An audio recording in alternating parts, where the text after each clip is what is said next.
அந்த வகையில் அன்பேசாயோட சட்டத்திட்டங்களையும் இங்கே எல்லாரும் மதிக்கணும், அதை ஃபாலோ பண்ணணும். இதை எல்லாம் செஞ்சாதான் அந்த மிரள வைக்கும் அதிசயங்கள் நம்ம வாழ்க்கையில் நடக்கும். நேற்று நம்ம லைவ்ல சொல்லிட்டோம், இருந்தாலும் மறுபடியும் ஒரு தடவை ரிமைண்ட் பண்ண வேண்டியது என் கடமை. ஃபர்ஸ்ட் அன்னதானம்.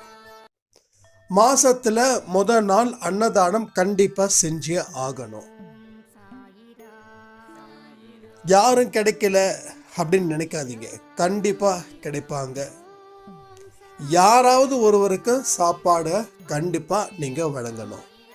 நல்லா புரிஞ்சுக்கோங்க. கிடைக்கிறது ரொம்ப கஷ்டம், அதையும் நான் சொல்லிடுறேன். கிடைக்கிறது ரொம்ப கஷ்டம். உங்க கைகளினால் நேரடியான உதவிகளை